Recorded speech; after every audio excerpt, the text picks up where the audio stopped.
The night glows with the kind of polished luxury Noah Avery has never felt comfortable around. Golden string lights, champagne glasses clinking, expensive laughter rolling across the perfectly curated backyard. He pauses at the entrance, fingers curled around his car keys, wondering if he should turn back. The air smells of jasmine and wealth, a world he wasn't born into. Lena Brooks gently grabs his hand, but her grip feels colder than the night breeze. Please remember the plan. You're my friend tonight. Nothing more, she whispers, avoiding his eyes. Her voice shakes in a way Noah hasn't heard before, guilt wrapped inside fear. He doesn't understand it yet, but something is wrong. His chest tightens. Before he can ask why, Cameron Hale, tall, handsome, dripping arrogance, steps forward. Cameron hugs Lena like she still belongs to him, scans Noah from head to toe, and smirks. So this is Noah, the friend? As they move deeper into the party, Noah feels a gap between him and Lena growing inch by inch.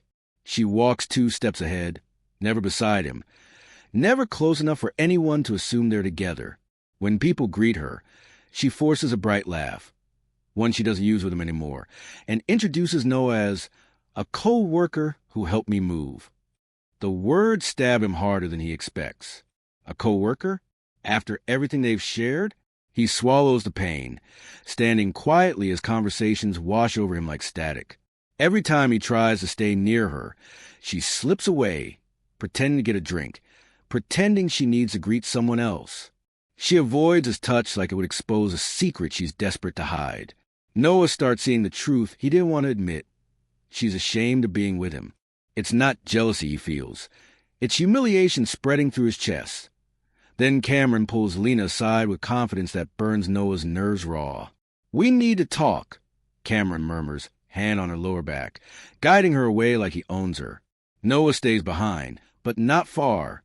He pretends to scroll his phone, while the world around him fades into soft blurs. Only their voices matter. He hears fragments, sharp, poisonous fragments that slice straight through him. "You look better with me," Cameron whispers. "You're still mine." Lena doesn't deny it. Noah's breath freezes. Then the line that shatters him completely. "Why bring him? To make me jealous, or to prove you've moved on."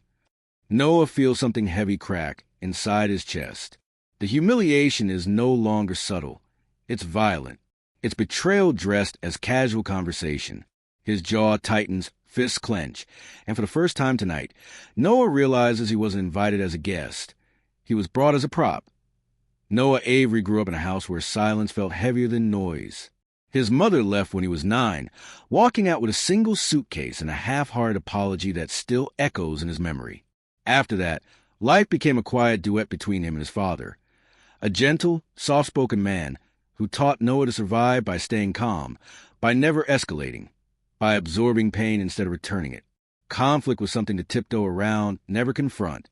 Noah learned early that raising his voice could break the fragile peace they had left.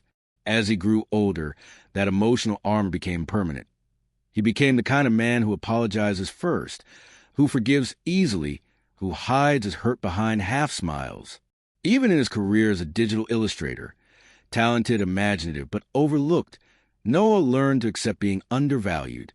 He built a life where patience felt safer than anger, even when it cost him pieces of himself. Lena entered Noah's life like sunlight through a window, warm, bright, and disarming. They met in a quiet coffee shop where Noah sketched between sips, and she told him she admired how peaceful he seemed. At first, she loved that he listened, that he didn't interrupt, that he made her feel safe after her toxic history with Cameron. But slowly, the admiration twisted. She began comparing Noah to her past. "Cameron works harder. Cameron is more ambitious. You're too comfortable." What started as subtle suggestions became constant reminders that he wasn't enough. She picked at his career, calling digital illustration a hobby instead of a future. She shaped him into someone who made room for her needs, even when they overshadowed his own. And Noah, believing love required patience, believing people bloom with enough kindness, stayed.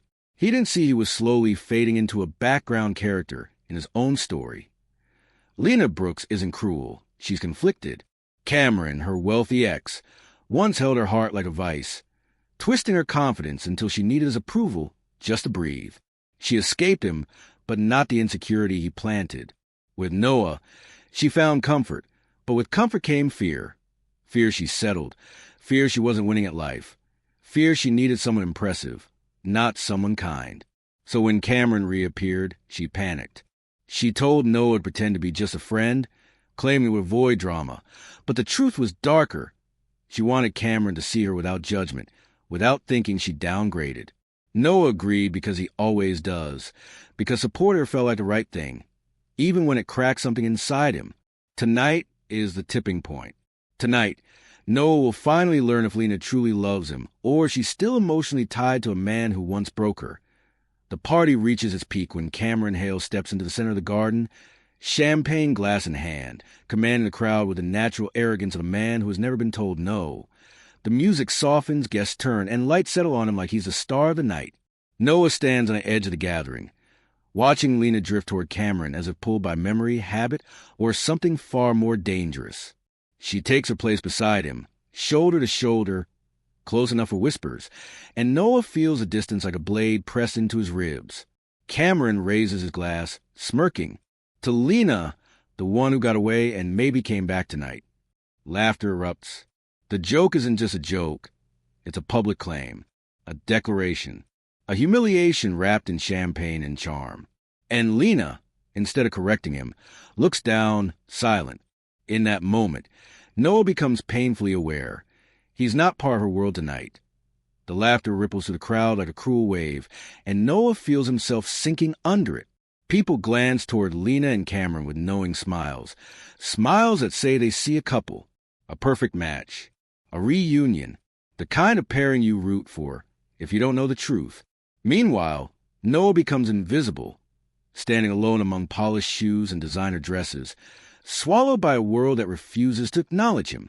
His chest tightens, not just from jealousy but from something deeper, betrayal so sharp it steals his breath. He watches Lena turn slightly toward Cameron, not in love, but in fear of disappointing him. The exact fear she never had around Noah. And in that twisting moment, Noah understands.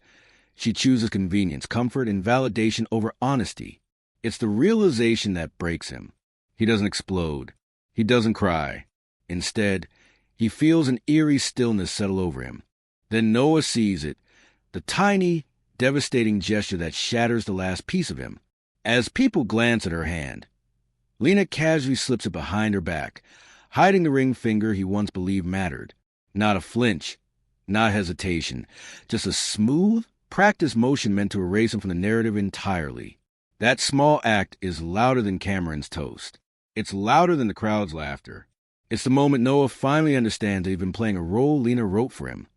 The supportive friend, the backup, the convenient placeholder for her emotional needs. Something inside him snaps. Not violently, but with the quiet precision of a man who has finally reached the limit of his patience. Noah turns away, walking calmly toward the house. But when he returns moments later, his posture is different. Firmer, taller, sharpened. The audience sees it instantly. The gentleman is gone. A new Noah is emerging. When Noah returns to the party, something in him has changed, not loudly, but unmistakably. The man who entered quietly now moves through the crowd with a calm, self-assured energy that draws eyes without him even trying. Instead of shrinking back, he joins conversations, offering insights with surprising ease. People who barely noticed him earlier are suddenly leaning in, genuinely curious. A few guests recognize his face from online art communities, but the real shock comes when a well-known Los Angeles art curator gasps, "You're Noah Avery? Your illustrations are incredible." The shift is instant. Suddenly Noah becomes a magnetic center of the party, laughing, talking, engaging. Guests admire his mind, his creativity, his quiet strength. Women flirt, impressed by the confidence he wears like a tailored suit. And for the first time tonight, Noah realizes something powerful. He never lacked value. He just spent years around people too blind to see it. Cameron Hale, once effortlessly in control of every room he entered, begins to send a shift he can't explain. His smirk fades as he watches small groups erupt into laughter around Noah. Women touch Noah's arm casually. Men ask him questions. Everything Cameron assumes belongs to him. Attention, admiration, authority is slipping away, and he's helpless to stop it. Lena notices, too. The unease crawls up her spine as she watches Noah shine in ways she convinced herself he couldn't. She rushes toward him, pulling him aside with tight, trembling fingers. "What are you doing?" she demands, panic hiding behind her forced smile. Noah meets her gaze with a cold, controlled expression she has never seen. "Being your friend," he replies softly, yet the words cut deeper than any anger could. Lena suddenly realizes the frightening truth. Noah doesn't need her validation, and that terrifies her more than losing Cameron ever did. Cameron finally steps in, trying to reclaim dominance with a forced laugh and a smug, condescending tone. "So, Noah, still doodling for a living?" he asks loudly, hoping to embarrass him. But Noah doesn't flinch. Instead, he responds with calm intelligence that slices through Cameron's arrogance. "Funny, my doodles reached 3 million people last month. Art has impact, even if some people can't see past the price tag." Guests chuckle. Cameron's jaw tightens. He tries again, pushing harder, but Noah counters each jab with measured wit, emotional maturity, and quiet resilience. He never raises his voice, never loses control. And Lena watches in stunned silence as Noah becomes everything she claimed he wasn't. Confident, respected, magnetic. The air thickens with tension. Cameron's jealousy spikes. Lena's panic deepens. Noah's confidence grows steadier, colder. The audience knows it. The balance of power has shifted, and the twist is moment away. The air crackles as Cameron pushes through the circle of guests, his jealousy finally snapping into something ugly and desperate. Sweat beads at his temple, anger twisting his expression as he steps directly in front of Noah, blocking the warm lights behind him. "Why are you even here?" he growls, voice louder than necessary. "You? A nobody? I could buy your entire life with one paycheck." Gasps ripple through the crowd, soft, sharp, almost musical. Conversations die instantly. Couples stop mid-sip. Even the music feels muted, as if the night itself is holding its breath. Noah remains perfectly still, perfectly calm, not a single muscle tightening. His quietness becomes a mirror, reflecting Cameron's insecurity back at him. And in that frozen silence, the contrast becomes blindingly clear. One man is drowning in ego. The other stands rooted in unshakable self-respect. Everyone sees it. Everyone feels it. Cameron doesn't just insult Noah. He exposes his own weakness. Noah finally looks up, his gaze steady, almost gentle. The kind of calm that feels more dangerous than anger. "Money can't buy self-respect," he says softly. But the words hit with the force of a slap. The crowd stiffens. Cameron blinks, stunned that his insult didn't pierce. Noah continues, voice steady, almost painfully honest. "And that's something Lena came here tonight trying to get from you, instead of finding it in herself." The guests exchange glances, whispers rising like sparks in dry air. Noah doesn't rush, doesn't raise his voice, doesn't boast. He simply tells the truth. He reveals how Lena asked him to pretend he wasn't her boyfriend, how Cameron still talks as if he owns her, how both of them confuse control with affection. The weight of his words crushes the moment into silence. Lena's face crumbles, guilt, fear, shame colliding. Cameron's confidence evaporates that Lena's breath trembles as she steps forward, tears forming but never falling. The truth sits heavy between them, undeniable now that Noah has spoken aloud. The crowd watches, not with judgment, but with stunned admiration for the man who refused to crumble. Noah looks at Lena, not with anger, but with profound sadness that cuts deeper than any argument. "I loved you," he says, voice steady, "but I won't play a background character in my own life." The words fall like the final stroke in a masterpiece, quiet, precise, devastating. Gasps echo. Cameron stands frozen, humiliated in front of the very people he sought to impress. Lena reaches out, but Noah steps back, choosing himself for the first time. Then he turns and walks away through the parted crowd. People watch him go with silent respect, because tonight, Noah didn't lose anything. He reclaimed himself. In the weeks after the party, Noah's life transforms in ways he never imagined possible. The art curator who had recognized him that night posts a photo of Noah's work with a caption praising his storytelling, emotional depth, and originality. Within hours, thousands of people share it. Within days, Noah's illustrations go viral across platforms, his gentle scenes, hidden metaphors, and quiet emotional truths resonating with people around the world. Invitations flood his inbox. Exhibitions, collaborations, interviews. But the most meaningful shift isn't the sudden fame. It's the way Noah begins to see himself differently. For the first time in his life, he looks in the mirror and recognizes a man with worth, strength, and identity beyond anyone's shadow.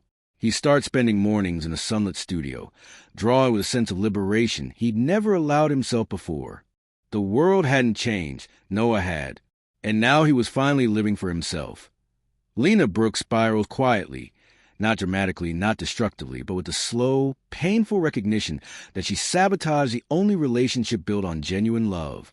The night after the party, she replays Noah's final words over and over, hearing the sadness, the strength, and the boundaries she never believed he could set. She sends messages, apologies, explanations, long paragraphs full of regret, but Noah never replies. Not out of cruelty, but out of self-respect. The silence forces her to confront the pattern she has spent years escaping. The need for validation, the fear of abandonment, the desperate chase for approval from people who never valued her. For the first time, Lena seeks therapy. She sits across from a professional and speaks truths she has buried beneath charm and survival instincts. Her downfall isn't public. It's internal, but it's real, and it marks the beginning of a painful but necessary journey toward growth that Noah's greatest transformation doesn't come from success. It comes from clarity. He finally understands the power of boundaries, the quiet strength of saying no, and the importance of valuing his own heart before giving it away. He stops apologizing for his passions. He stops minimizing his talent. And he stops believing that love requires shrinking himself to fit someone else's expectations. Friends notice he stands taller now, speaks with certainty, and carries himself with a confidence that isn't loud, but unshakable. Noah learns that love without respect is not love at all, only attachment disguised as devotion. He begins building a life that reflects who he truly is, a man capable of depth, creativity, self-respect, and independence. And although he doesn't know what the future holds, he knows one thing with absolute clarity. He will never again be a background character in his own story. 6 months later, the world around Noah looks entirely different. Brighter, fuller, more aligned with the man he has become.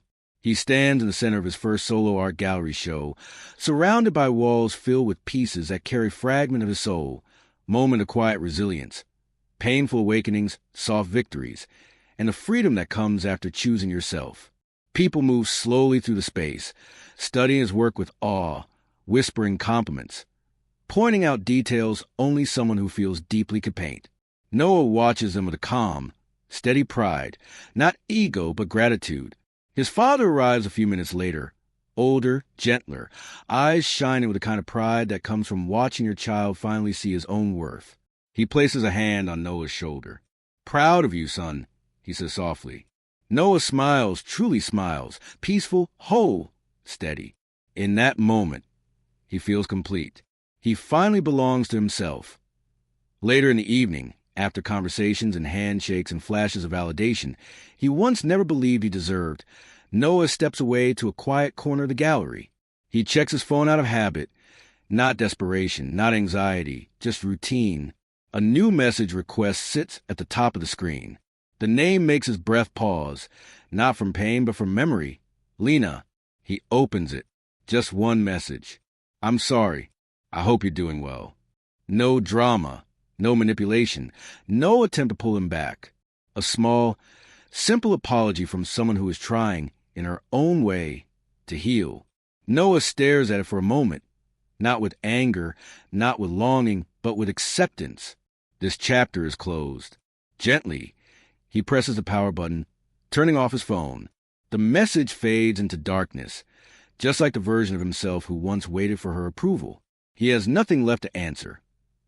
Noah slips the phone into his pocket and walks back into the gallery, into the warm hum of voices praising his work, into the presence of people who see him, not as a placeholder, not as a backup, not as a shadow, but as an artist, a man, a person worthy of admiration and respect. He moves through the room with quiet confidence, greeting guests, accepting compliments without shrinking. His father watches proudly from afar. And as Noah stops in front of his favorite artwork, an illustration of a lone figure walking forward into morning light, he feels the symbolism settle into his chest. He didn't just survive heartbreak. He transformed because of it. The camera fades out on his face as he smiles. Soft, genuine, liberated. This is Noah's story now. Not a love story. Not a revenge story. A rebirth. A man who rewrote his life and finally stepped into the world as the main character.